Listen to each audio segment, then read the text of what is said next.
Welcome to today's MAP Talk on Arizona's heat-related health impacts. We have a great lineup of speakers. I'm Jennifer Pullen, the MAP Dashboard Coordinator and Research Economist in the Eller College of Management's Economic and Business Research Center at the University of Arizona. I'll be the moderator for today's webinar. We welcome Dr. Heidi Brown from the College of Public Health at the University of Arizona. Second here, I think my slides, there we go. Dr. Heidi Brown from College of Public Health at the University of Arizona, Jeremiah Dean from the city of Tucson, and Slade Smith also from the College of Public Health at the University of Arizona. I'll do formal introductions for each of our three speakers today right before their presentations. So today's format is that we'll have each of our speakers present for about 20 minutes on the health impact of extreme heat. And then at the end, we'll have a Q&A session where you can ask your questions.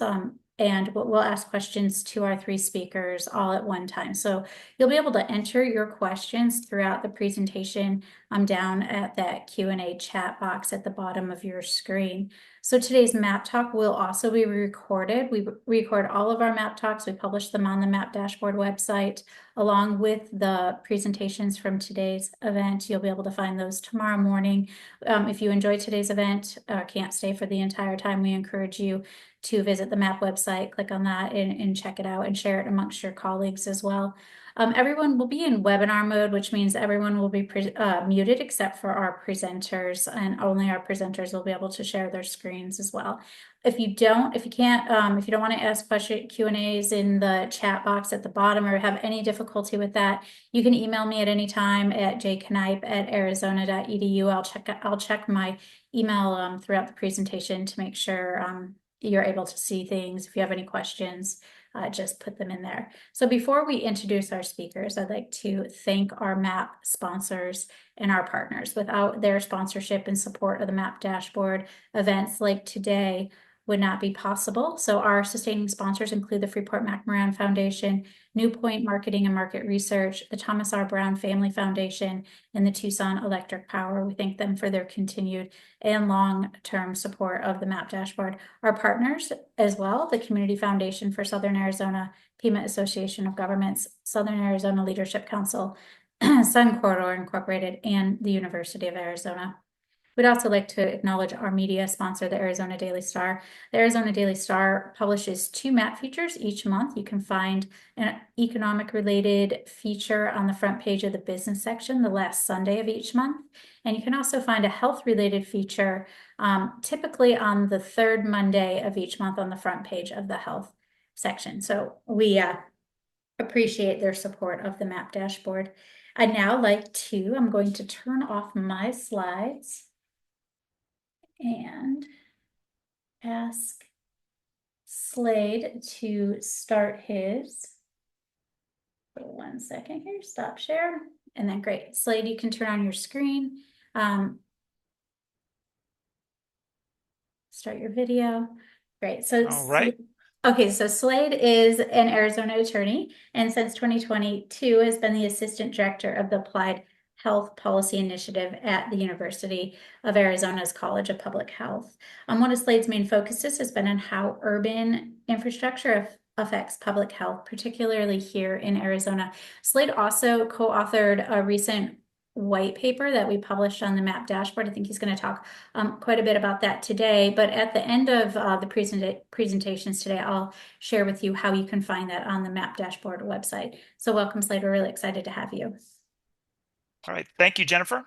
And I'm going to be talking about why heat-related deaths have dramatically increased in Southern Arizona over the past 20-odd years. When I talk about heat-related deaths, I'm referring to both deaths that environmental heat has caused and deaths that the medical examiner has determined that something else is the primary cause, but that heat is a contributing cause to the death.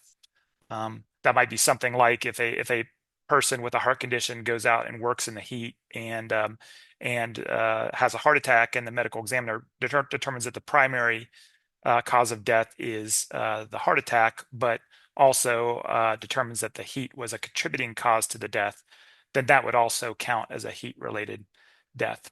So heat-related deaths have dramatically increased throughout Arizona, southern Arizona, over the past 20 years or so.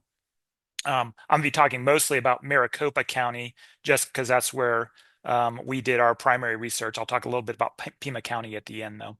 Um, and you can see here that heat-related deaths have dramatically increased. This chart goes from 2001 to 2023. We had 21 deaths in 2001, and that's gone up to 645 heat-related deaths in 2023. So a dramatic increase. We've set a record every year since 2016 for heat-related deaths in Maricopa County. And now this chart shows the same thing, but in terms of death rates per million people. So this is adjusted for population. But I mean, it looks about the same after you adjust for population, just because the increase has just been so dramatic. It just dwarfs population increase over that period. The next few slides I'm going to show you, I'll show you in quick order. These are annual daily death counts of heat-related deaths. The colors are brighter yellows for the hottest days in terms of median temperature, and the kind of the maroons and purples are the cooler days when heat deaths occurred. So kind of like a fire gradient is the way I think of it. This is 2018, the deaths, and then I'll cycle through to 2019, 2020. We see a big heat wave in July where we have spikes in deaths and over 10 deaths a day. 2021, 2022, a big heat wave in July with many deaths. Now we're seeing over 15 deaths a day in certain days. And then last year, 2023, where we just had an unprecedented heat wave, basically lasting all of July. And we were seeing over 20 deaths per day, even approaching 30 deaths on certain days during the heat wave. And so part of the reason for this, I hope it's not too surprising, is that it's getting hotter in the Phoenix metro. So Phoenix average summer temperatures in terms of median temperatures are increasing at about 0.8 degrees per decade. And this chart, as you eyeball it, it's a 100-year chart, and it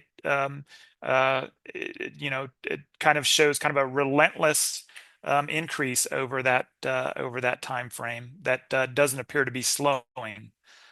So if I'm not a climate expert, but if temperatures continue to increase at this rate in less than 100 years, Phoenix would be hotter than Death Valley was this year, and Death Valley set records for heat this summer.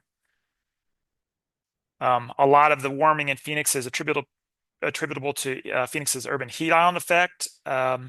There's many ways to show this, but this chart shows the number of days per year since 1950 where the average where the low temperature did not drop below 85 degrees. And you can see that back in the 50s, in some years, there was no days where the temperature didn't drop below 85 degrees. Now we have, in this year, 2024, we've already had 75 days that didn't drop below 85 degrees.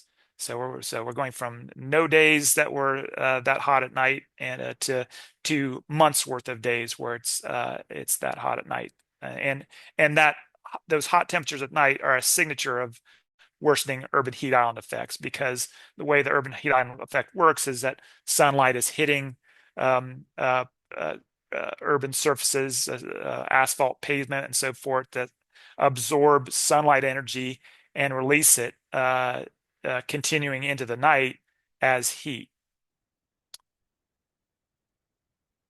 So it might not be surprising also that the hotter temperatures lead to more heat-related deaths. So this chart shows each dot represents a day in 2023, and the median temperature is graphed along the x-axis. The number of deaths is graphed along the y-axis. And you can see that the death counts as temperatures increase arrange themselves in kind of this what we call an exponential curve as temperatures increase.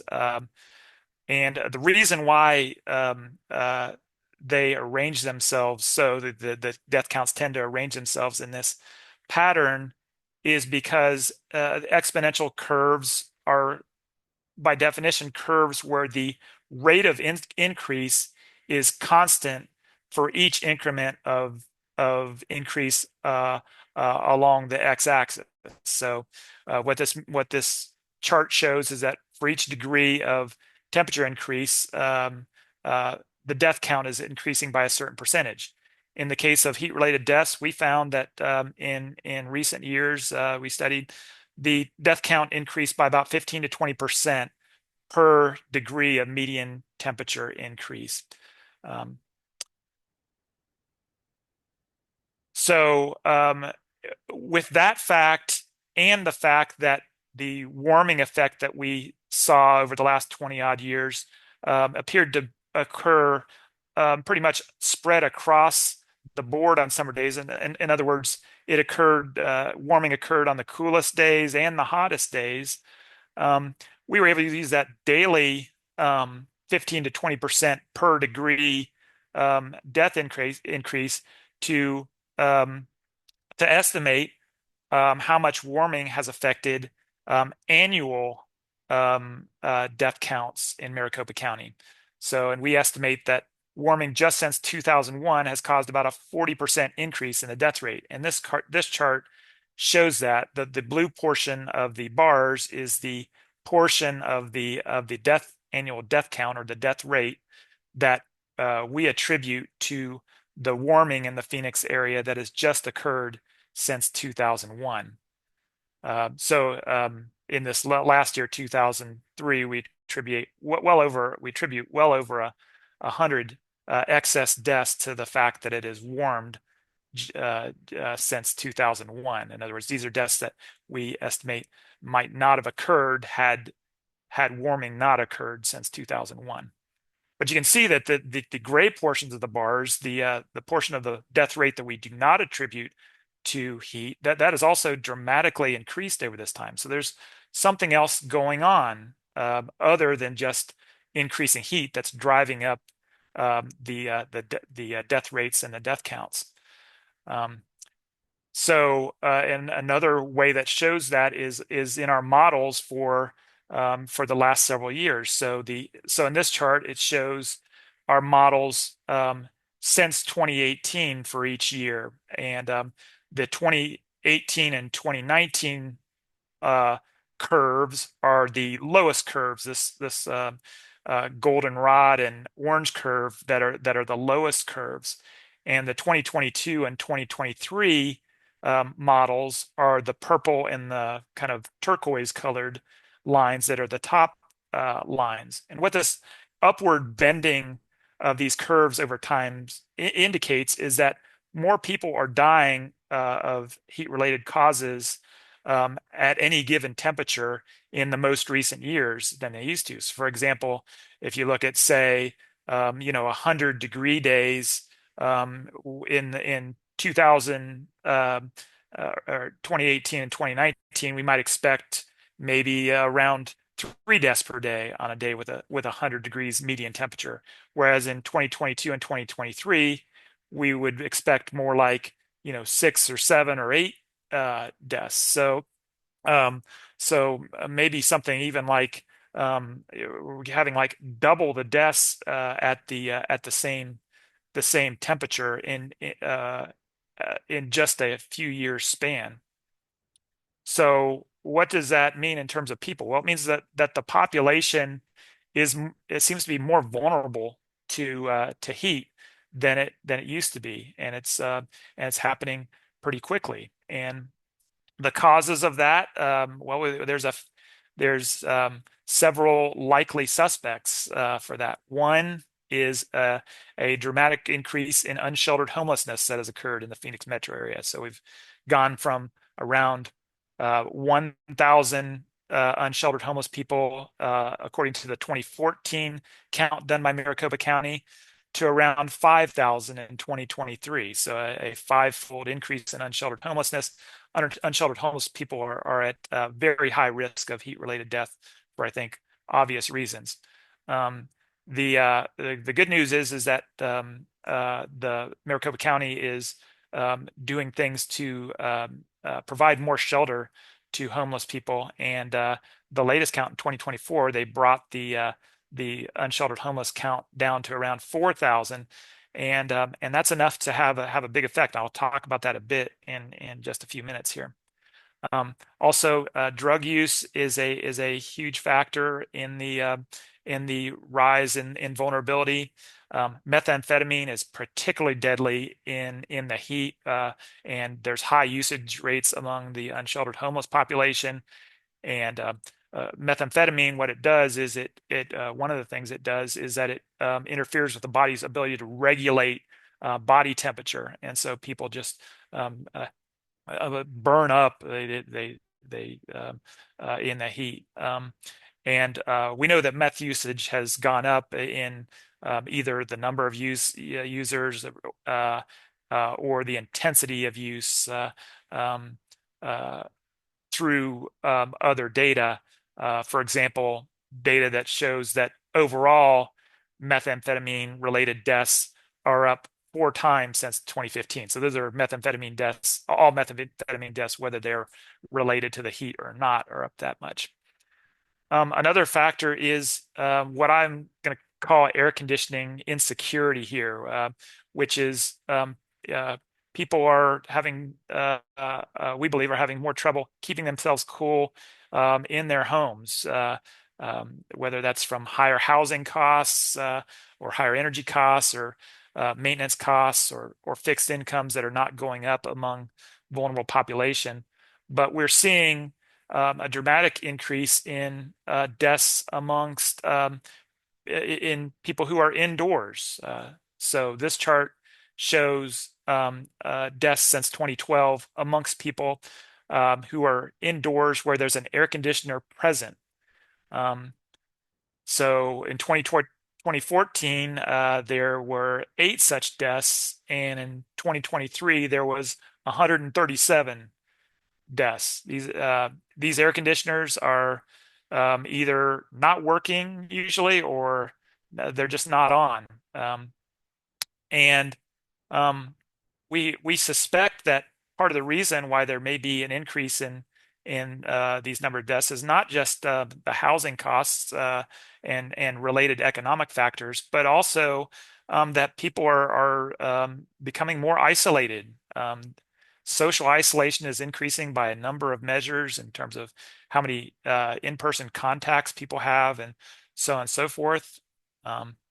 And social isolation may be accentuated in Phoenix during the summer because the extreme heat is increasingly causing people to hibernate during the summer, just stay inside. People who could provide support maybe leaving the city to escape the heat. We see a lot of anecdotal evidence, at least, of restaurants being empty during the city during the summer, and so we think that in this way the heat not only affects deaths through that primary mechanism that I showed in the earlier slide with the blue portion of the bars, but it may have secondary effects in terms of increasing social isolation. It may also increase economic pressure by making it cost more to air condition a home and so forth. So far, 2024 in Maricopa County, the data is not all in yet, but preliminary data indicates that heat-related deaths will likely set another record or come close to it. But if it just barely sets a record, that would actually show some accomplishment in terms of addressing vulnerability, because the 2020-19 average summer median temperatures in County set another record by a substantial margin. So it was much warmer, at least by that measure, than it was in 2023. According to, if the model, if the model had stayed the same as 2023, in terms of vulnerability, that these kind of temperatures might have led to 800, 900 deaths.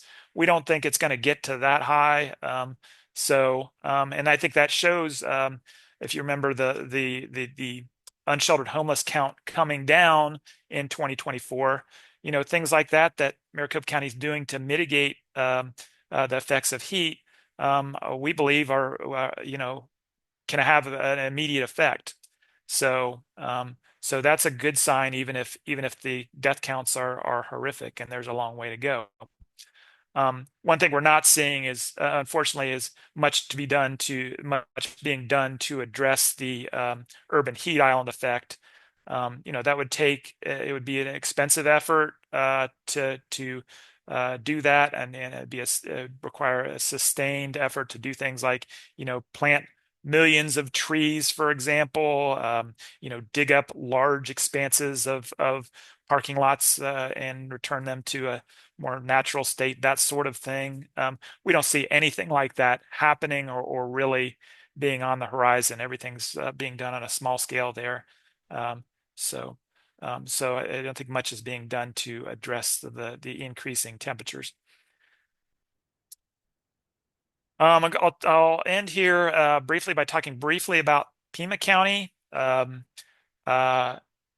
we didn't do the same kind of long-term analysis on Pima County that we did on Maricopa County, mainly because we didn't have access to the same data. But from what we see, the patterns largely look very similar. So this graph here shows Pima County heat caused deaths since 2010.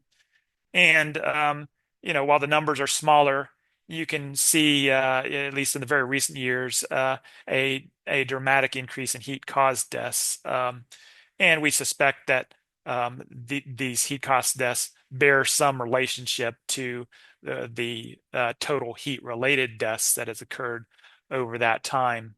And we expect that those have been dramatically increased as well. We also see from the characteristics of victims, that there's many of the same factors, a lot of methamphetamine and fentanyl use. Homelessness is very common among victims, and temperatures in the Tucson metro have been increasing, just as they've been increasing in the Phoenix metro area.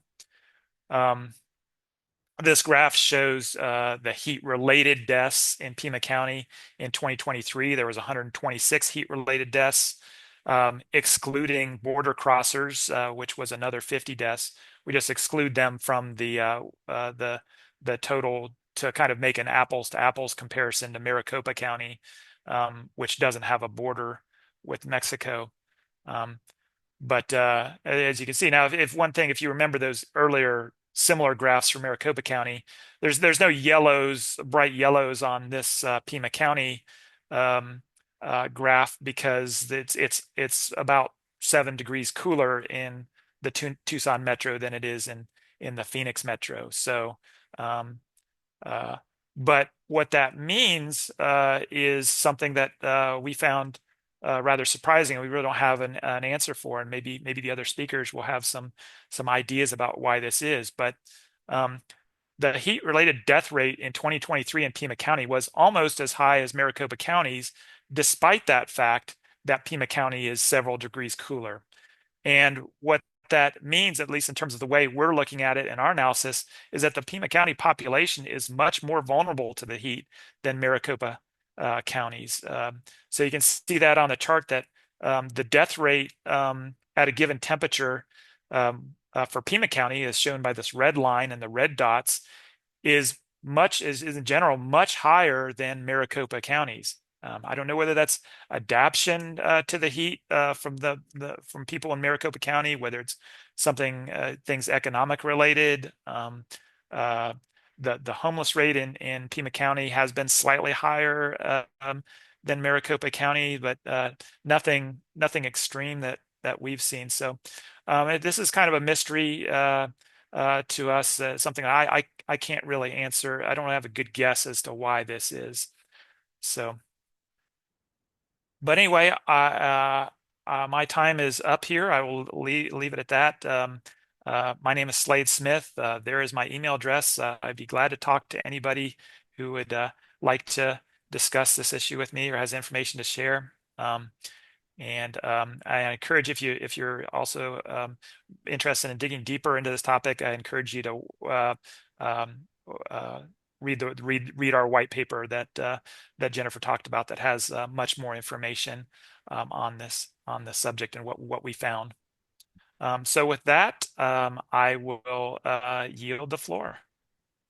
Thank you, Slade. Yeah, really a great discussion and a really great white paper that Slade co-authored on the MAP dashboard. Again, I'll show you where to find that at the end of today's presentations. Thank you for your time, Slade. Now we'd like to welcome Dr. Heidi Brown, and thank you for turning on your screen. You can start your presentation. Heidi Brown is a professor of public health in the University of Arizona's College of Public Health. She received her PhD from Yale University in epidemiology of microbial diseases and MPH from George Washington University in international health promotion. After postdoctoral positions in the Department of Zoology at Oxford University and the Bacterial Diseases Branch at the CDC in Fort Collins, Colorado, she began working at the University of Arizona. As an epidemiologist, she works to understand the spatial and temporal distribution of disease and how to translate science into actions that prevent future outbreaks. Her viewing health is driven by environmental influences has led to diverse interests, including vector-borne and zoonotic diseases, infectious causes of cancers, and the effect of extreme weather on health. As communities face changing environments, she works with county and state health departments and vector control agencies to develop effective adaptation plans to prepare for or prevent the future disease burden in their local regions. Thank you, Heidi, for joining us today. Oh, and also just real quick, if you have any questions, please, we've got some great questions for Slade entered in the Q&A and into the chat. Please do the same for Heidi, and we'll ask them later in today's presentation. Thanks. All right. Thanks for that great introduction. Really appreciate maybe more detail than you needed, but thank you.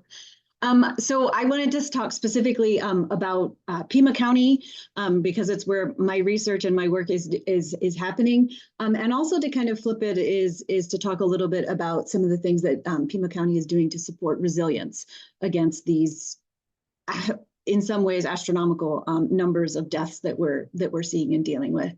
This is probably the same data that Slade was just sharing with you. This is from ADHS's website, so it's out there and you can get it, and it's just plotted over time. Notice the distinction between heat-caused and heat-related deaths, and this is showing that same sort of, it's kind of been percolating along in the last couple of years. It's been really a visually surprising uptick in the numbers that we're seeing. I also wanted to share some of other places where you can go if you're interested in kind of playing around with and looking at data that's out there. I like this one from Pima County medical examiners. And what I also like about this is that a lot of times when we're looking at the data, we have a delay because they're making sure that the data are clean and they're making sure that the data are correct and following up on some of the cases to make sure that the data are complete. And so I noticed it's on my slides and it's on Slade's as well, as we're in it this year, but we're still talking about last year, whilst these data are updated a lot more regularly. And so it's nice to be able to kind of see those data as they're literally as they're unfolding. I also like this dashboard in particular because you can break it down by different case types, as well as it gives you some place of injury. So that comment that Slade was making about use of air conditioning versus outdoor, those experiencing homelessness, like where are these deaths occurring, and what does that kind of tell us about what's going on and what we can do and how we can understand in our area. But I wanted to, like I said, I wanted to shift focus a little bit from the data component to the what are we doing about it component. And I work closely with Ladd Keith down here at the University of Arizona, who's in architecture and planning, and kind of thinking about what are cities doing and what can cities do in order to address urban heat and kind of thinking about those implications of it.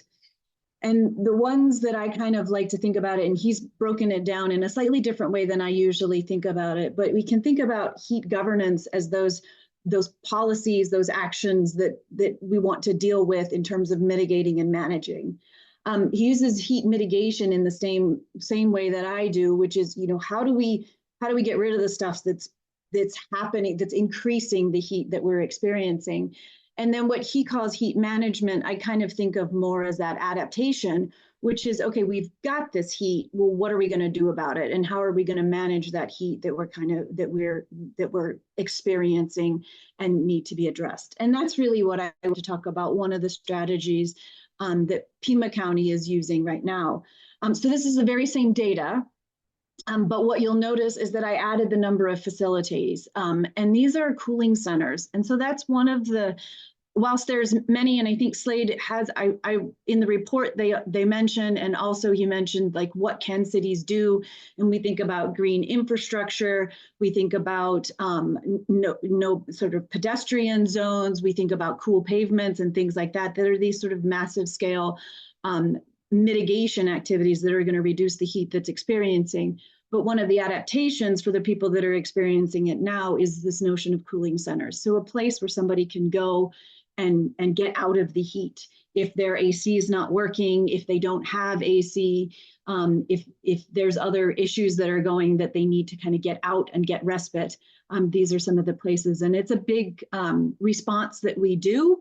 The global we, in terms of trying to respond. And what I've plotted here is, one, you can see COVID impact in there. 2018, I'm just missing the data. It's not that there weren't any facilities. And these are kind of the number of facilities. And what you'll see is that Pima County has really done an amazing job. And these data might actually be even a little bit out of date because they're constantly trying to get new cooling centers on board. But that sort of response is like, can we increase the places that'll allow somebody to come and get out of the heat? And what can the impacts of that be to try to adapt to and deal with the problems that we're having? So what I'll talk about is, like I said, the work that we've done and how we've sort of tried to support it in terms of the cooling centers and what we can do.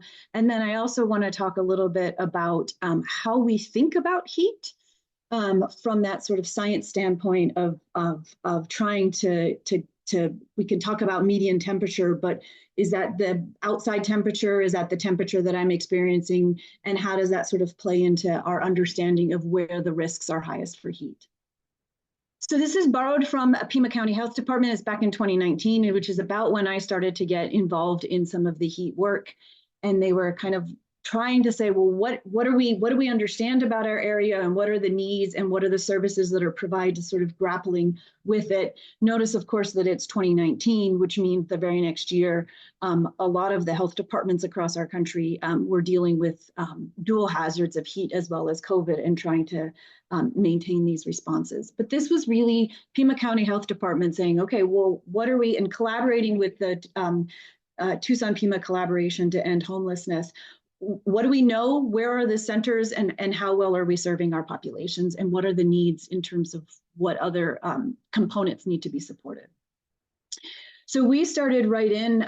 You'll notice I have on my slides, I put the pictures of the students that do a lot of the work that I'm talking about, which is the first thing was just, where are, at that time, the Tucson Pima Collaboration to End Homelessness had had flyers with the addresses. And we kind of were like, well, what's that spatial distribution of it? And so we were able to map it. And you'll notice that we have included on here libraries, splash pads, and those entities that are designated as cooling centers. And just to kind of get that information out there so that people would know what are the closest ones, how do they get to them.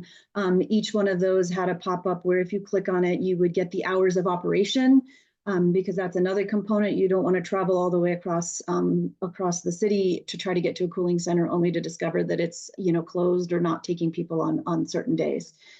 So we got that map out there. Pima County is now mapping their own, and I think in a later slide I'll have the either the website or a slide that shows their link of what the map looks like now. We also, not everybody has access to the internet and to mapping. And so we also created these as flyers that could be handed out, and sort of really trying to find different ways of disseminating the information and making sure that people are aware of these locations, how to get to them, and what sort of restrictions they might have. When COVID was, the masking rules, the capacity rules, because that would change based on the number of people that they could have in a place. And then also we think about pet friendly and service animals, which turns out that sometimes if I can't bring my pet with me, then I might not be willing to go into, because what do I do with my animal in that time? So that becomes kind of a big issue of people recognizing where they can go. So being able to include that kind of information has been really quite useful in terms of people trying to access and figure out where they can go. You'll notice that we kind of flip back and forth, and this is also something that's been between ADHS and Pima County, and sort of a standardization all across Arizona, and even greater with CDC, thinking about, what are the services that are being provided. A cooling center is usually indoor, refuge from the heat, has water, but a respite might have air conditioned and allow somebody to actually chill out, lay down, and really get some respite from heat, whereas a hydration station might just be handing out a bottle of water and sort of passing things along. So getting that standardization, and you'll see these icons as we move forward with some of the mapping that's being done. We always want to know how well things are working. We can say that there's a bunch of new cooling centers that are out there, but who are they serving? What kind of capacity do they have, and where are their needs? And so this is ongoing work that Pima County is leading, and we're trying to support. But getting out into the cooling centers and trying to, what would help you to function better in order to maximize your capacity to respond to those that are experiencing extreme heat. And here that's actually Pima County's map, with the icons that you've seen have sort of changed. I'm a faculty member, and so I've brought students out into these communities and doing some evaluation to collect that data that we can start to look at and say, okay, well, is this something that Pima County can help, or is it something that needs a different kind of support that can then help make the cooling centers, support them better, and make them more efficient?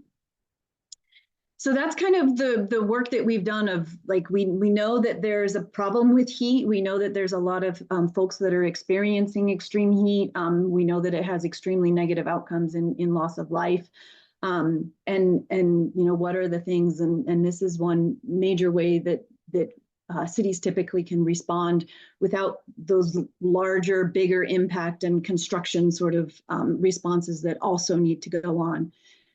But then we can also kind of think about is how well do we understand what the need is and what heat looks like crossing a landscape. And so I might have mentioned it, I'm not sure if I mentioned it, but this work is part of CDC funded work, which is building resilience against climate effects. And the idea is that, we try to understand what the needs are going to be, what are the things that we can do about it, can we implement those things? And then of course, evaluation and trying to say, okay, what does it look like? Are we doing it the way that we think about doing it? And where is that need going to be? And this is us trying to understand a little bit more about what is the exposure and what's the best way to sort of think about, characterize what people are experiencing. So I live in a world where we use often remote sensing and we use sort of satellite imagery, which will give us this landscape. And we think about that land surface temperature. But we're humans that are interacting with our landscape, and we're walking across that landscape and experiencing it in different ways. And that there's a big difference between sitting on your porch in the shade versus walking across the street or walking across hot asphalt. And so that, and then throwing on top of that, moving quickly or running, or, how far you've been traveling on it. So one of my colleagues, Sam Chambers, was looking then at something called body heat storage, which is this idea of not just taking that land surface, that temperature, but also incorporating into it what our body is doing, how we're interacting with that. And it also involves sort of wind and other effects that might have a cooling effect as you're moving across a landscape. And this is just land surface temperature, the typical way that we look at it, and body heat storage, this sort of an alternate way of looking at what's going on. And what you can see here is the exact same spot. Those of you that are in Tucson, hopefully you're testing yourself of your geographic knowledge of Tucson, but it's the exact same spot of Tucson, but you can see that the heat that you might be perceiving is actually more variable when you're thinking about body heat storage, when you're thinking about that person sort of navigating the landscape compared to land surface temperature. That's great on the science side, but what we want to kind of think about is how does that then influence what the person is experiencing? So we were interested in thinking about if most people, and this is an assumption, but if most people are walking to the cooling center, then that's really about not just the temperature that's on the ground, but about their interaction with that temperature and their exposure to that temperature. And so this is just mapping sort of a safe zone before your body warms up to a place where it's unsafe, to kind of think about who actually has access to those cooling centers and saying, okay, if I live within this blue area, the cooling centers are the turquoise diamonds. If I live in this blue dot, I can walk safely to the cooling center, assuming I can walk and I have no mobility issues. And in pink is where mapping the more vulnerable based on socioeconomic status and social vulnerability index parts of Tucson. These are 2019 data. So again, do bear in mind that if you're trying to say, oh, well, who's being covered and not, there's a lot more cooling centers that have been added to the Tucson area. But what you can see is that, it's not always catching the most vulnerable. And given that we all are, we have to get to the cooling centers, how well are we actually covering the area? And so that's kind of taking those two concepts of trying to build in how people safely access the cooling centers. I will say that if you consider buses and you consider public transportation in terms of getting onto an air-conditioned bus, this dramatically increases the vulnerable populations that are reached. Most of the bus routes in Tucson are passing. Most reach either one or up to 3 different cooling centers in terms of getting onto the lines. We haven't done this analysis restricting to like how long you're willing to be on a bus. This is just any bus line. But most cooling centers are also fairly accessible by bus, which is most of them are reached by 3 or more different bus lines that go within a safe walking distance of the cooling centers. But then if we kind of take all of that information together, is that if cooling centers are this response that we want to think about in terms of how cities can respond relatively quickly, where do I place those cooling centers? And so this is primarily led by Lance Watkins, who's up at ASU, but just using existing tools that are out there, can we bring in some data to try to pick candidate locations and say, okay, well, here's a gap in the coverage that we currently have. And here are some types of organizations that typically will serve as a cooling center. And are these the ones that we want to approach so that we can go from that? If you recall the blue circles on the pink, we can start to really increase and target the new blue circles into those pink vulnerable areas where they're not already covered. So it's existing tools, and it's tools that Pima County Health Department folks, the mappers, they know how to use these tools. And so it's a nice way to kind of think about strategically placing the next cooling centers. So that brings me mostly to where I wanted to get to, which is, there are a lot of tools that it is a dire picture, which is the heat. We're vulnerable populations. We're experiencing heat. It's having terrible outcomes of deaths, in addition to those of us that sort of get the heat-related illness, the precursor to thinking about cognitive function and all of those other capacities that we're dealing with. There are sort of structural planning things to mitigate heat that are underway in different places, in different pockets. That can kind of move forward. And in the meantime, if we're thinking about adaptation, cooling centers are one of those adaptations that we use. Where there are strategies to make those work better. There are strategies to make sure that they're serving the populations that we want to service. And we can collaborate to try to figure out ways that we can move it forward and hopefully have some positive impacts. So that's me. I'll stop there and pass the floor back over. If you have any questions, do feel free to reach out.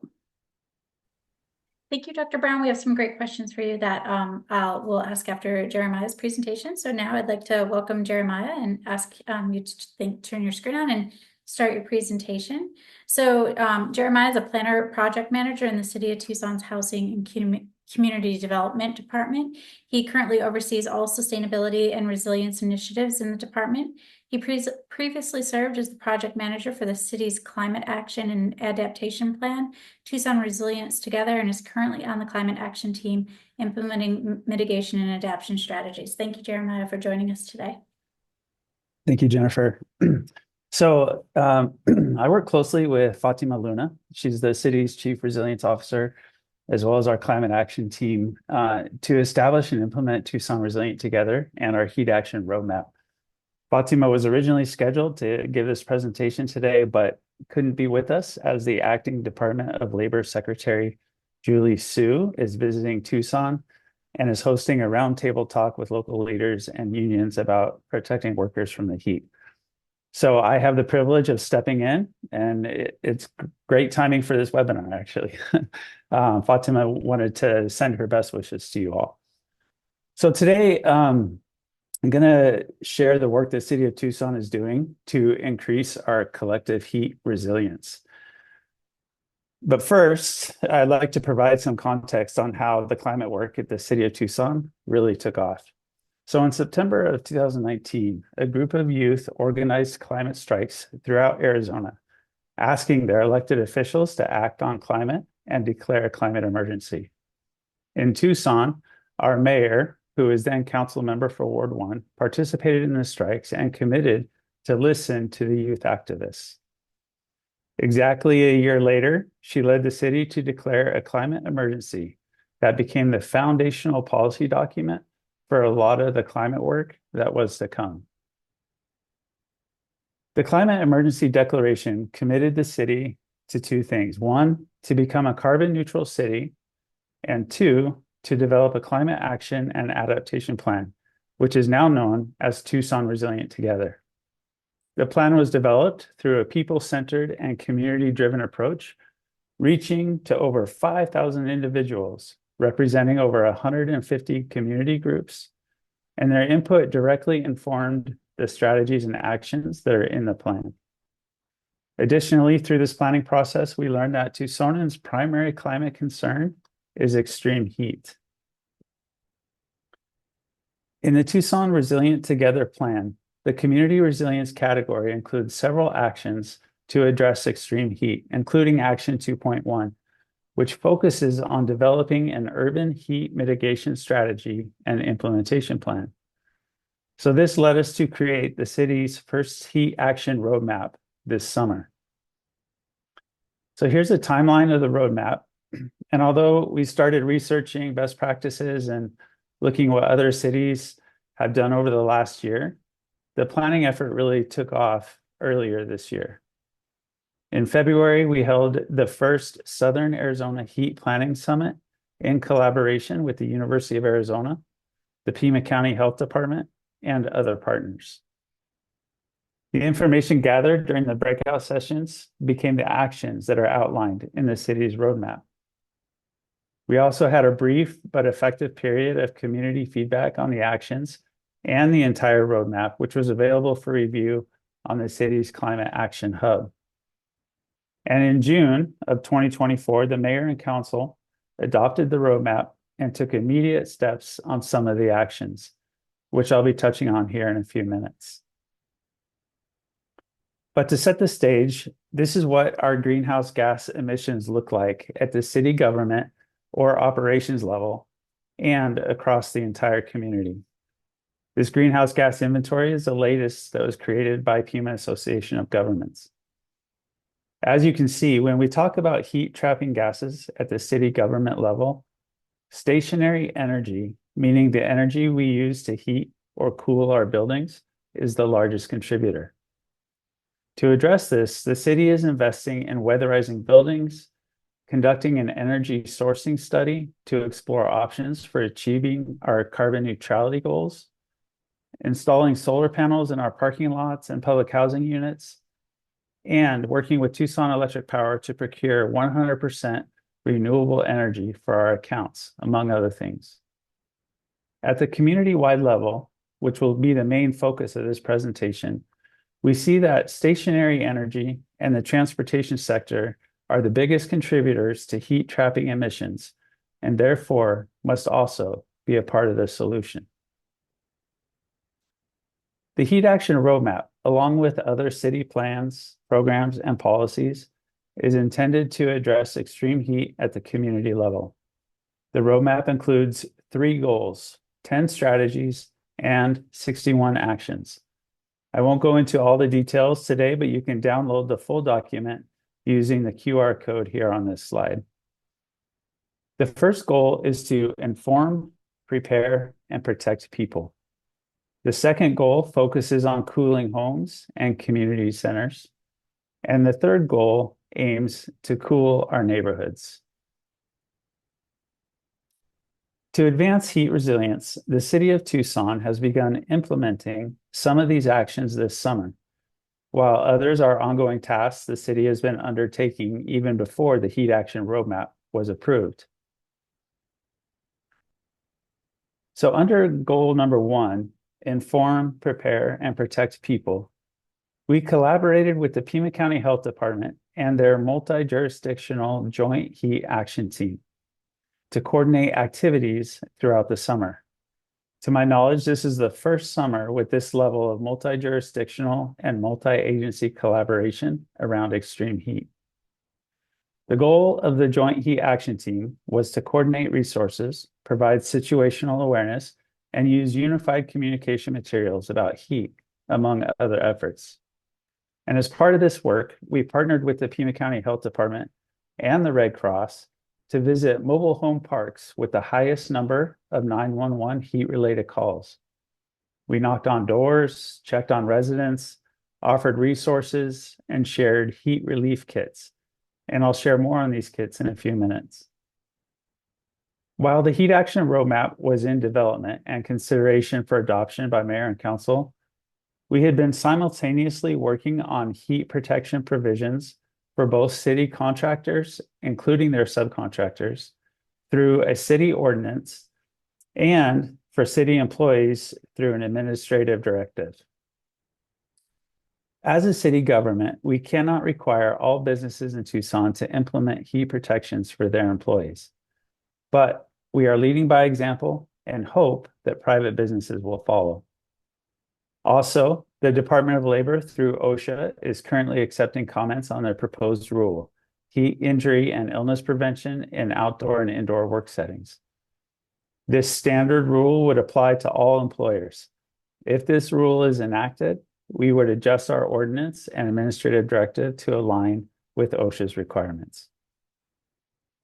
So the main difference between the City of Tucson's protections that are already established and OSHA's proposed rule is that OSHA's protections activate when the heat index is 80 degrees Fahrenheit or higher. And the city's guidelines currently use more general language without specifying a heat threshold. Finally, the city has a heat advisory committee that is co-led by the managers and mayor's offices. The committee is composed of experts from different fields and community members who would help guide the implementation of the roadmap, including Dr. Adriana Zuniga-Turan from the University of Arizona. So under goal 2, cool people's homes and community centers, the city is using $900,000 to fund the installation of solar panels in low-income communities and city-owned public housing units with our on-the-ground partners at Sonoran Environmental Research Institute and Technicians for Sustainability. Additionally, we are working to establish a city-operated solar empowerment program to continue expanding solar panel installations in low-income communities. As part of the Joint Heat Action Team that I mentioned earlier, and as Dr. Brown just mentioned, we were able to collectively increase the number of cooling centers available this summer. as well as extend their operating days and hours to provide more opportunities for community members to cool down. Also, the Governor's Office of Resilience offered the City of Tucson 2 Cooltainers. These are fully retrofitted solar-powered shipping containers that are designed to cool down those in our neighborhoods without other cooling options. These are excellent for specific locations and secluded rural areas. We also received a FEMA Resilience Hub planning grant, where we will collaborate with frontline communities to identify what they consider an ideal resilience hub. As part of this work, we will assess the readiness of existing cooling centers to take the next step to become resilience hubs. An exciting aspect of this project is the creation of a Community Resilience Leadership Academy. We will develop a curriculum and modules that guide frontline community members through understanding climate change, assessing climate vulnerabilities, identifying neighborhood level risks and strengths, and recognizing gaps. And ultimately, by the end of this Leadership Academy, community members will have the tools to be able to create their own neighborhood resilience plans. And one of the really great highlights of this project is that based on the needs that they identify, we will fund some pilot projects to increase their climate resilience specifically in that neighborhood. Finally, as part of the Heat Action Roadmap implementation, we distributed heat relief kits, primarily to our unhoused neighbors.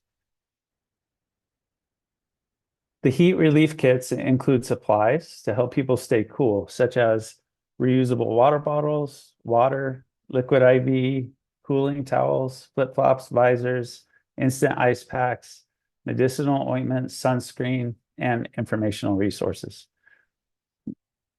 These numbers are a little bit outdated, but as of August 23rd, 2024, we had distributed 550 kits at 5 distribution events with around 40 volunteers across 14 different locations. Out of the recipients of these kits, just under 260 individuals responded to our short survey. We found that most kit recipients were between 25 and 54 years old. 67% were male. About 71% were people of color, and 24% were white. One key data point that stood out was that most of them had been living in Tucson for 20 years or more. So our last distribution event was this past Saturday, so we still need to analyze some data. But throughout this project, we learned that there's a lot of need to meet people where they are. We also learned that there is significant community interest in volunteering for activities like this. We worked effectively across city departments, including Housing First, the Community Safety, Health and Wellness Program, the Multidisciplinary Outreach Team, the Homeless Protocol Team, and others. And as part of our next steps, we will be evaluating the project to ensure we are placing the right work in the right hands. Under Goal 3, Cool Tucson Neighborhoods, the City of Tucson has been implementing several initiatives and programs to cool these neighborhoods. This includes Mayor Romero's Tucson Million Trees initiative to plant 1 million trees by 2030. And working with partners, we have planted or distributed 120,000 trees so far. Also, the city's Storm to Shade program is increasing green infrastructure across Tucson to make good use of storm runoff and to help cool our city. To address the transportation sector that I mentioned earlier as one of our largest contributors to heat trapping emissions, Mayor and Council have made transit fares free to encourage the use of public transportation and reduce single vehicle travel. The city is also on its way to having a fully decarbonized bus fleet with electric and compressed natural gas buses. We currently have 10 electric buses on the road with 10 more on the way, and we are pleased to see that Tucson Unified School District is also moving in that direction and will soon have 10 electric school buses as well. Having a fare-free transit system and electric buses is great, but it isn't enough. We also need to make it safe and comfortable for people who are waiting for their bus. Recently, the city of Tucson was awarded an $11.38 million grant to upgrade equipment and enhance shaded bus stops. Collectively, these efforts will help cool our neighborhoods.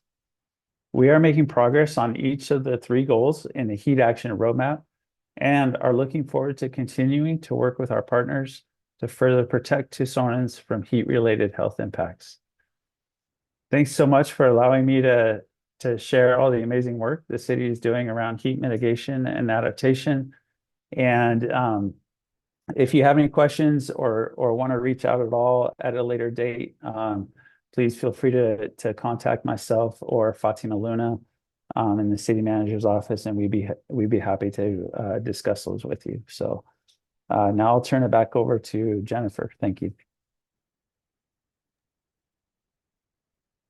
Thank you, Jeremiah. So now we're going to start the Q&A session. I would like to ask Dr. Brown, Slade, and Jeremiah to all turn on your screens, and we'll just kind of go through a little bit of a roundtable here, asking questions. Some of them may apply to all of you, and some may be specific to each one of you.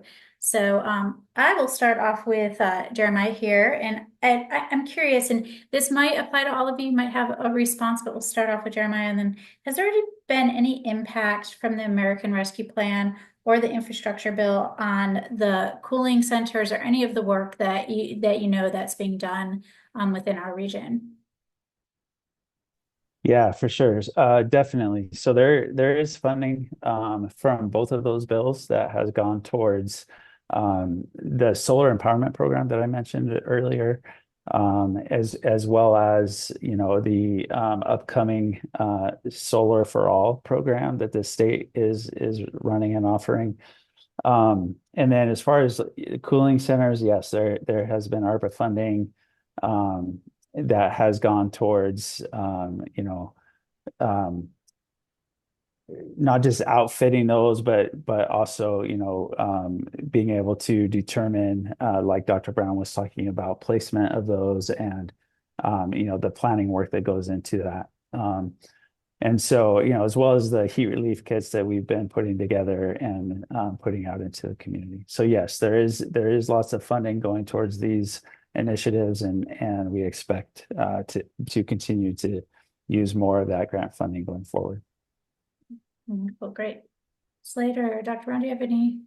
Yeah, I know also that in Phoenix they got a grant to basically plant trees as a heat mitigation. You know, as far as whether I mean, I don't think it's enough in and of itself to really make a dent in the urban heat island effect. But it's a you know, every little bit helps, I guess. But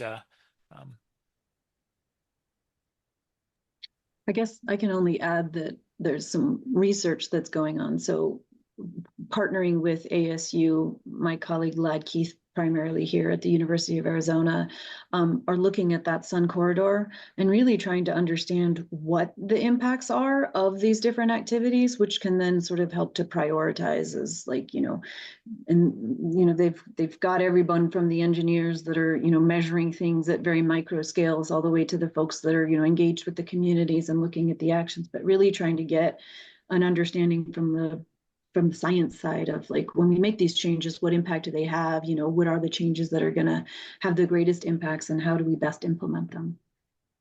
Wonderful. Thank you for those responses. I'm going to go now to a question both to you, Slade, and Heidi. We'll start with you, Slade. Can you just define the difference between a heat-related death and a heat-caused death? yeah, it just happens. It just has to do with how the medical examiner whether the medical examiner determines environmental heat to be the primary cause of death or some secondary cause. So like a heat caused death, for example, would be if a healthy young person goes out and hikes in 110-degree temperatures and gets heat stroke and dies. I mean, the medical examiner is going to examine that person and determine it's the heat that caused that person's death. That's going to be heat caused death.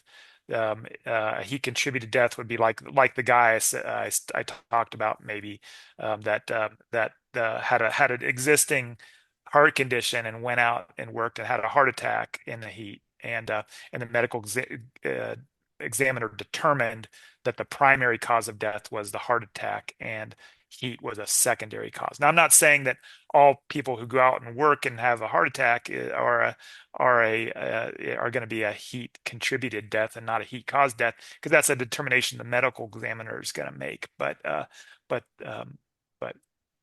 anyway, so that's, and then both of those categories, the heat caused and heat contributed, combined together, that those are in total the heat related deaths. So. Great. So I have a follow-up question for you, Slade, and is that, are there ways to determine the relative contribution of the heat island effect to temperature increase? Is the heat island effect contributing more to global warming? Okay. Yeah. Yes, there's been a lot of work done on that. One estimate I've seen for the Phoenix metro area is that the urban heat island effect has contributed about 5 degrees of the temperature increase, of a total of 7 or 8 degrees of total temperature increase over the past 100 years or so. The information that I've seen from studies tends to show that the effect of the urban heat island effect is more than the effect of global climate change on the total warming in Phoenix, but they both obviously contribute. There's much more information in the white paper on that. Some different ways of looking at evidence of how the urban heat island effect specifically is causing warming in the Phoenix metro, and I encourage anyone interested in that to look at the white paper. One way we looked at it in the white paper was that we looked at at temperature change over the past 100 years in Phoenix as opposed to Yuma, a city that's also a desert city, but that has not grown as much. And what we see is that, well, 70 or 80 years ago, Yuma was warmer than Phoenix in the vast majority of years. But around 50 years ago, as Phoenix grew faster and had more of those, paved surfaces and so on and so forth, it flipped, and now Phoenix in the vast majority of years is warmer than Yuma, and that is accelerating. It appears as the biggest disparity where Phoenix is in how much warmer Phoenix is than Yuma have been in just the past couple of years. So. Thank you. Dr. Brown, I have a couple questions for you regarding the cooling centers. So the first question is, are the cooling centers open at night? And as night temperatures rise, will people need somewhere cool to sleep? Yeah, that's a great question. And fortunately, it varies by cooling center. So here in Pima County, some of the shelters serve as cooling centers. Some of the libraries serve at different times as cooling centers. And so it kind of depends on where the person is accessing and how they're accessing. But it begs to a really important question of, like, when are the opening hours and do they match with the need hours, and trying to understand that and to make sure that the services are available. In your research, either in your research or Slade in your research, have you found that there's an increased need at night as nighttime temperatures have increased over the years? We haven't looked at, the cooling centers do collect information about use and when that use is. And so those are data that are starting to be collected that are available. I have not personally looked at them, so I don't know whether we've seen a shift, whether there's been a shift in access need in terms of that. But I don't know if one of the other speakers knows. In Maricopa County, we have noted that there's not options for people sometimes to access cool areas outside of business hours, and that is a concern. I think in terms of temporary shelter, in terms of someplace for somebody to sleep who's an unsheltered homeless person, is is the ideal to get that population off the street in terms of places for a person to go who's not a homeless person, a cooling center. I mean, again, you know, we're seeing much hotter temperatures even throughout the night in Phoenix and now in Tucson too. You know, it stands to reason that that kind of unrelenting exposure to heat will tend to weaken people and you know, so I think that you know, definitely I would say that the more you know, coverage throughout the day of options for people to keep cool, they all are needed. And kind of a follow-up question is, have the heat-related deaths been mapped in relation to the presence of cooling centers in Tucson or in Maricopa County? I can take a stab at that, but first, Jeremiah, it looked like you just unmuted. Did you want to add to the last question? Yeah, I was just going to say that for the city of Tucson, we have been working to extend hours and days that cooling centers are open, and we do recognize that there is a need, you know, going into the late evenings and even overnight. We haven't gotten there yet, but we are working towards as much availability as possible. So yeah, I just wanted to throw that out there. Jeremiah, Oh, sorry. go I ahead. I wanted to add one more thing where I thought about it, is that also there's a question of, you know, who can access cooling centers. So a lot of the options for both in terms of shelter and cooling centers, um, access is limited for people who say are intoxicated or acting erratically. And by the way, these people, you know, if they've used methamphetamine or fentanyl or some drug, they are also at extremely high risk. So I think one thing to be looked at is ways. I mean, obviously, it might not be an option to let somebody in who's a danger to others into a facility, but at the same time, you know, to bring down the deaths. I mean, you know, some way to to provide shelter to people who are you know, intoxicated or behaving erratically is needed. Jeremiah, as temperatures increase over time, has there been any discussion about opening emergency cooling centers, kind of like they do in hurricane-prone areas where they open, you know, these safe areas for people to go to? Is there any really large facilities or kind of emergency type situations where at some extreme temperature, there's discussions about opening these emergency locations for people to go to? Yeah, there definitely are discussions about this, and you know, we've been looking at some of our parks and rec centers, neighborhood centers, as potential places, you know, to be able to allow significant groups to come in, and as well as some of the other centers around the county too. So yes, definitely looking at that, and foresee that you know will be a need at some point. So. Right, we can go back to the question on, have heat-related deaths been mapped in relation to the presence of cooling centers? Yeah, I did want to tag just really briefly is that, yeah, there is that surge capacity, which is kind of, I mean, I kind of think about the cooling centers or the standards that are out there if your AC goes down or if it just has gotten too much and someone needs to get out of the heat, that those kind of exist. But then there's this another response that comes out on top of that, which is that surge capacity, which looks at other places that maybe don't have the capacity or the mission to be open and serve in that role for long term, but can be a place that sort of pop up, respond, and then, you know, goes back down. The question that you asked is about the relationship between the cooling center locations and the heat death locations and where those have. I'll pass that to a question if someone else, you know, on the call has more. It becomes a data resolution issue. When we're dealing with health data, we don't like to put points on a map. because it's private information. And so those data usually get aggregated over multiple years and get aggregated in space that we report it by location.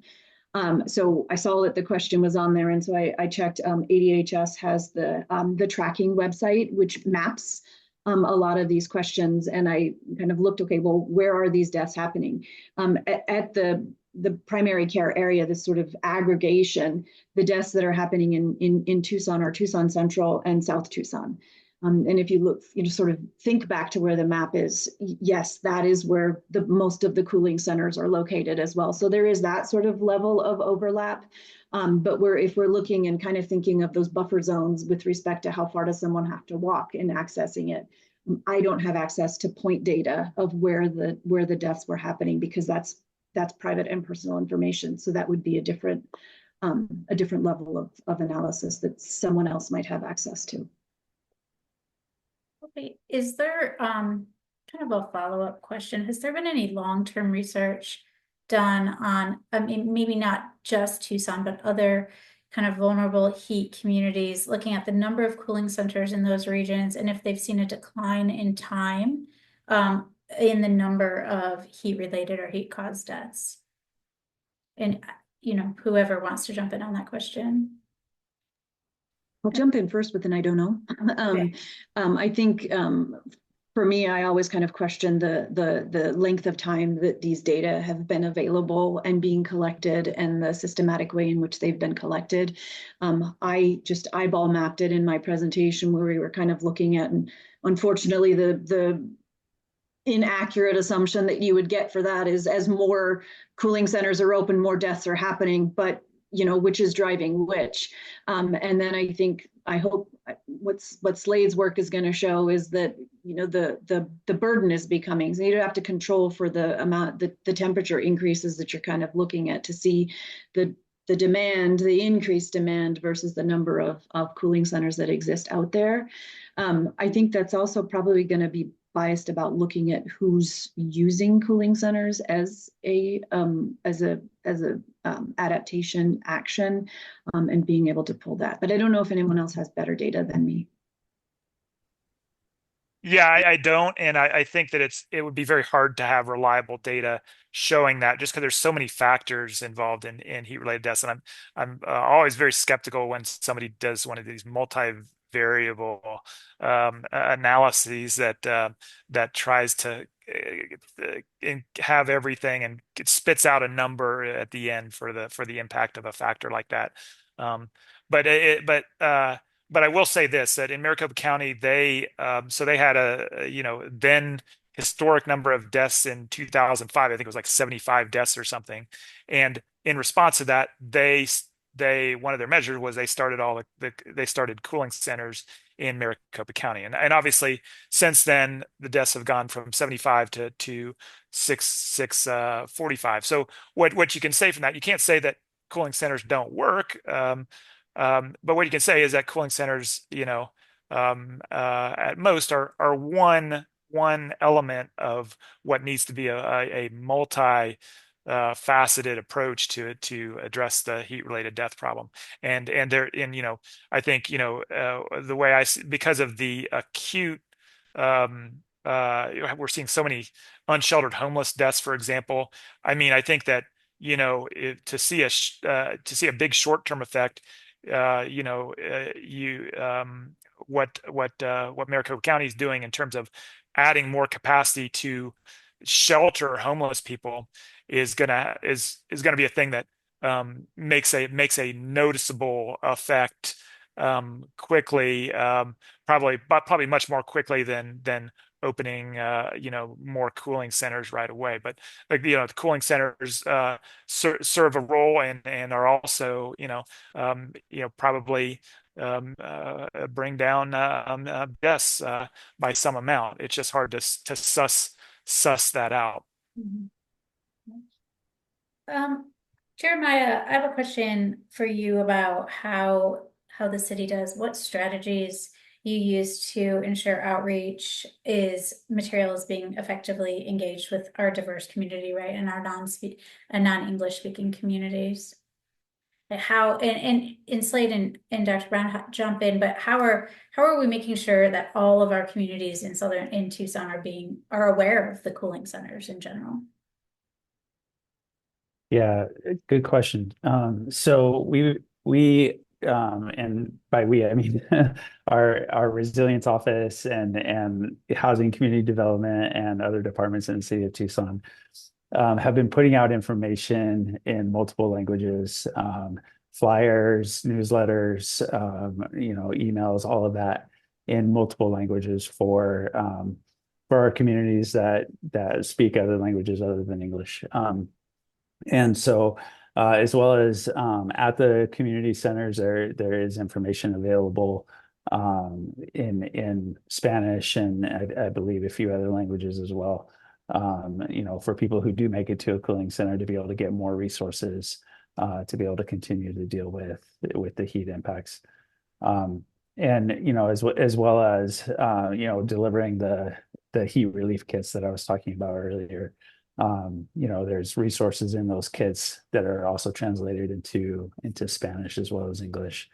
And so everything we do, we really are trying to provide to be as accessible as possible to as many different people that live in these frontline communities as possible. So. And I'd only add that I talked a lot about mapping and having an electronic resource that people can go to and search and find. And Pima County's website has the maps of where the cooling centers are and keeps updating as new ones are onboarded, as well as the times and the locations and the restrictions that are available about them.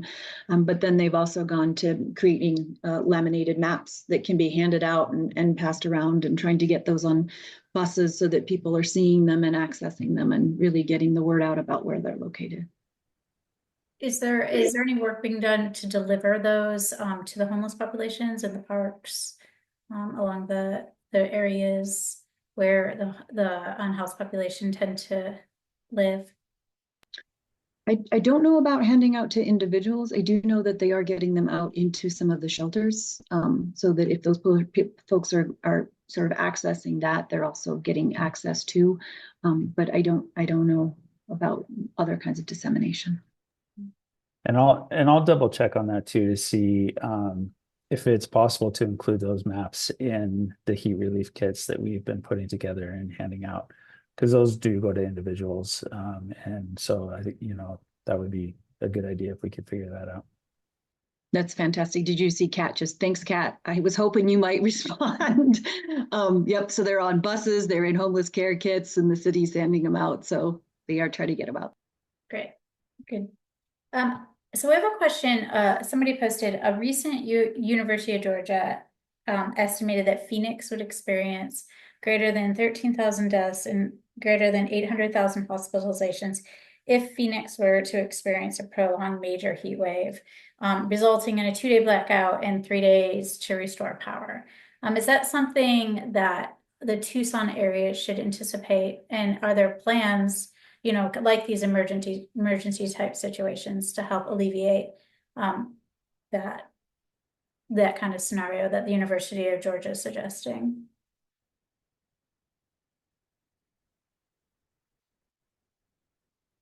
I know we talked a little bit about, the potential for emergency shelters in the future. You guys have worked a little bit on that at the city of Tucson, but is this something that in your research that you've come across any studies like this that are suggesting what the University of Georgia is estimating for Phoenix? Slade or Dr. Brown? So Jeremiah, you unmuted again, so I was waiting for you to respond, but I'll dive in. I think that's Evan's work, and he works closely with the folks up at ASU to try to understand those. And I kind of feel like the answer to that is that, yeah, the need is known, and the sort of capacity, and that's where I think what you've been hearing, if I dare say it, all of us say, is that cooling centers are one piece, but there's so many other pieces that have to do it, and then to kind of think about it. And I like to remind folks that, you know, like a lot of the cooling centers, their mission is not necessarily just a cooling center. And so supporting them and, you know, making sure that they have the capacity and the surge capacity that they can handle. But then also there's that emergency disaster capacity that kind of can come in and also serve in those big the brownout issues. When we start worrying about those, we see that sort of a different kind of response that comes in. But it's really about a multifaceted approach. It's hard. There's not a solution that's going to fix this. And I think Jeremiah's presentation was about, like, you know, here's a slew of activities that each is, you know, adding to trying to reduce the heat that we're experiencing through these sort of mitigation activities. And then we have the capacity, like we have to deal with what we have now. You know, these are some of the cooling centers that we can, and you've seen that there's been onboarding of more and more of them to try to figure out and the ways to support them, extending the hours to make them. And then, you know, when a disaster strikes, there's sort of a different response that kind of comes in, and that's these, you know, ones that are going to open. I think for a while, some of the rec centers were opening when it was over 110, you know, and that was a place that they could then do it for that period, but that's not their primary mission, you know, so it has to kind of such, and it's a big, messy problem that's going to require a lot of people thinking about it and doing a lot of, you know, a lot of different pieces to help fix it. I think we'll kind of start to wrap up here with a few wrap-up questions. And the first is, like, Jeremiah, what is the main priorities in the heat action plan moving forward? Well, you know, the main priorities really are the three main goals that I talked about. You know, cooling people's homes, cooling neighborhoods, and then, you know, the mitigation pieces around extreme heat. And you know, there's a lot of 61 different actions that we've identified that we are moving towards if we aren't already working on. You know, you can definitely find those in that heat action roadmap document, which is on our Climate Hub website at the City of Tucson. You know, it outlines all of those really well. Also, you know, we'll be submitting a quarterly update to Mayor and Council here soon that will have more updates on Tucson Resilient Together, the city's climate action and adaptation plan. All of the work that we've been doing with, you know, the strategies and actions in that plan as well.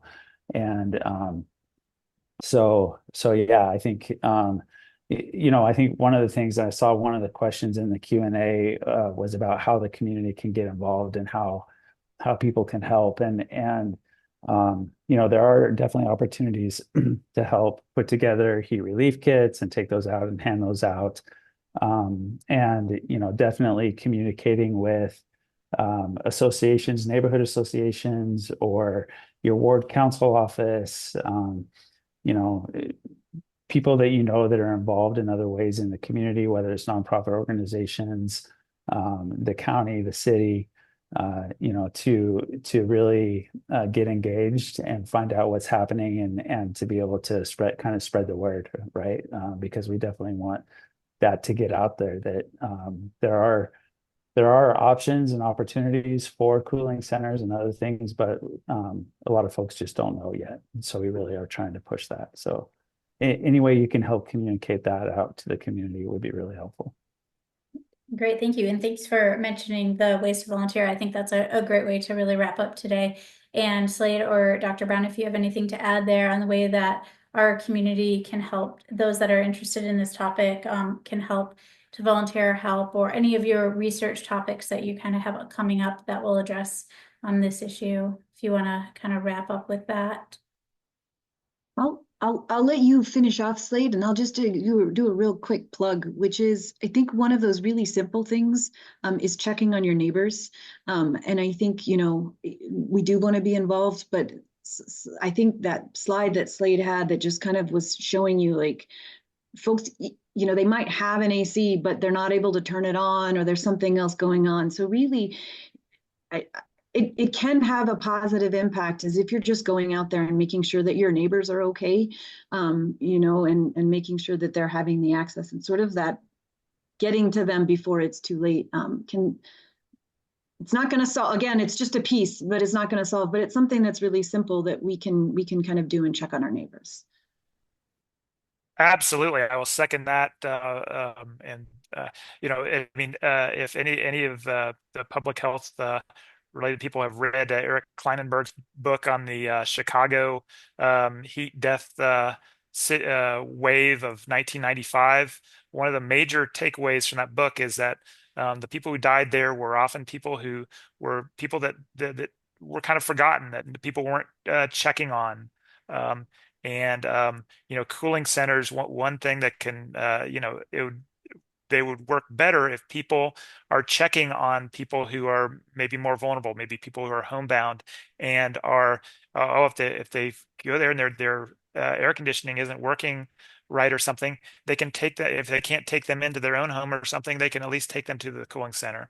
So yeah, so you know, as far as a response from city officials, one thing that Kleinenberg noted was that in a subsequent heat wave, there was many fewer deaths, and one of the things they did in the subsequent heat wave is they had city officials, police officers, but also just city workers and other departments go out and check on people during a heat wave, and that made a big difference. So that's a way to, you know, to just when we're just caring about each other and checking on each other, that social isolation component of heat-related deaths goes down, and lives are saved. That's a great point. Thank you. I want to thank all of you for joining us today. Really great presentations. We really enjoyed it, and we will post this on the website tomorrow. And I want to just share very quickly for those of you who are interested in viewing the MAP white paper that Slade and his co-authors wrote. If you visit our website, mapaz-dashboard.arizona.edu, and you scroll down, this right here will take you to the summary of the white paper with links to the discussion on Maricopa and Pima County, as well as kind of the wrap-up conclusion marks. But if you go here, you can read all of that in detail. I encourage you to do that. It really was a fantastically written paper, and if lots of great information in it. And also, if you found your way to today's MAP Talk not through our MAP newsletter, I encourage you to sign up for that. You can do that down at the bottom here. Subscribe for updates. It's a great way to stay up to date on MAP Talks that we have coming up. For example, we have one on disability with some great speakers coming up in October, a great series of articles written by one of my colleagues on the MAP website, and it's just a great way to see what's latest on the MAP dashboard. So thank you. I don't want to go over too much. So thank you everyone for joining us today, and really Dr. Brown, Slade, and Jeremiah, thank you for visiting us. Great presentations. Thanks so much. Thank you.